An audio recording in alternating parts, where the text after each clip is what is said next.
পৌষ মাস পিঠে উৎসব। কারো পছন্দ পাটিসাপটা, কারো বা মালপোয়া, কারো বা ভাপা পিঠে। 12 মাসের মধ্যে প্রত্যেকটি মাসের একটি আলাদা বৈচিত্র্য আছে। পৌষ মাসের ক্ষেত্রে সেই বৈচিত্র্য যেন আরও অনেকটা বেশি। কনকনে ঠান্ডা, পাশাপাশি পিঠে উৎসব। পৌষ মাস এলেই পিঠে উৎসব। পাটিসাপটা, পুলি পিঠে, মালপোয়া, আরও কত কি। নামগুলো শুনলেই যেন জিভে জল চলে আসে। সত্যি বৈচিত্র্যের মাস পৌষ মাস। একদিকে কুয়াশাচ্ছন্ন নস্টালজিয়া পরিবেশ, অপরদিকে গরম গরম ভাপা পিঠে, পাটিসাপটা সহ অন্যান্য পিঠে পুলির বাহার। আগে কিন্তু প্রত্যেকটি ঘরে পিঠে পুলি ঘটা করে বানানো হতো। তবে এখন সময়ের অভাবে অগত্যা অনেককে মিষ্টির দোকানের উপরে নির্ভর করতে হয়।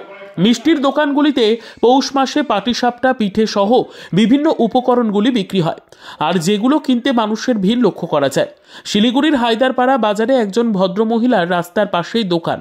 গরম গরম ভাপা পিঠে, মালপোয়া, পাটিসাপটা সহ আরও বেশ কিছু তৈরি করছেন, আর সেগুলি নিতে মানুষের উপচে পড়ছে ভিড়।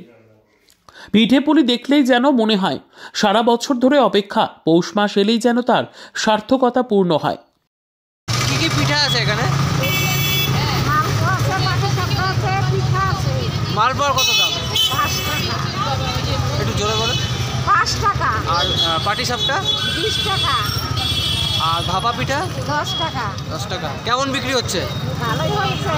ভালো হচ্ছে।